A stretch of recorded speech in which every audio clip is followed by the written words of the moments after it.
కనబడుతుంటది అక్కడ. అట్లా కోట్లలో యూస్ వచ్చింది. అంటే జంజీ లాంటి ఉద్యమాలు వెనక కూడా కుట్రలే ఉన్నాయనుకోవాలా? పక్కా కుట్ర అది. జంజీ ఏదండి? జంజీ అంటే నాకు తెలియగలుగుతాను. వాడు ఉద్యోగం చేస్తున్నాడు, ఇక్కడ ఉద్యోగం లేదా చదువుకుంటున్నాడు, 2000 తర్వాత పుట్టినోడు, నేను ఇట్టా బతకాలని కోరుకున్నాడు. వాడు అట్టా బతకడానికి ఏం చేయాలి? కష్టపడాలి. అంతేగాని ప్రభుత్వాన్ని దించేస్తే నేను ఇట్ట వచ్చేస్తానంటే ఇప్పుడు నిజంగా అది ఒరిజినల్ ఉద్యమం అనుకుందాం. జంజీ అంటే ఒరిజినల్ చెప్పాలంటే కార్పొరేట్ కిడ్స్ వీళ్ళంతా బ్రాయిలర్ కోళ్ళు.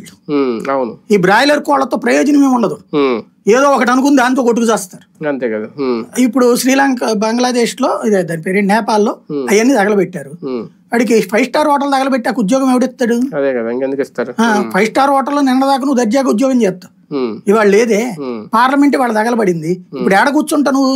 ఒక కొంప కట్టుకుని బిల్డింగ్ లో కూర్చుంటావు. ఇదివరకు నా లుక్కు పోలా, ఏం సాధించినట్టు నువ్వు?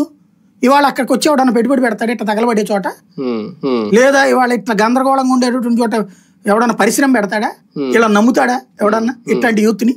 పాకిస్తాన్ ఎందుకు నాశనం అయింది? పద్దాక ఉద్యమాల వల్ల. ఇప్పుడు ఈ ఉద్యమాలు అనేటటువంటి జంజీలు వీళ్ళనేంటి అబ్బో అసలు కుర్రోళ్ళు సూపరండి ఓపరండి అని చెప్పి, మరి చైనాలో అట్లా లేకపోబట్టినే సక్సెస్ అయింది. భారతదేశంలో ఇట్లాంటి ప్రయత్నం గత 3 ఏళ్ల నుంచి అంటే 5 ఏళ్ల నుంచి చేస్తూనే ఉన్నారు. ఎన్ఆర్సీ వ్యతిరేక ఉద్యమం, సిఏఏకి వ్యతిరేక ఉద్యమం, ఆర్టికల్ 370 వ్యతిరేక ఉద్యమం, అయోధ్య వ్యతిరేక ఉద్యమం, అలాగే రైతు ఉద్యమం, ఇవన్నీ ఏంటి? ఇవన్నీ అట్లాంటివే. కాకపోతే ఏంటంటే ఇక్కడ సంయమనంతో వ్యవహరించిన ప్రభుత్వాలు ప్రభుత్వ రాజకీయ నాయకులకి లేదా రాజకీయ ప్రభుత్వాలకి సపోర్ట్ గా ఉండే సైన్యం ఉంది. అక్కడ సైన్యం అమెరికా వాడి మాట వింటోంది, డీప్ స్టేట్ మాట వింటోంది.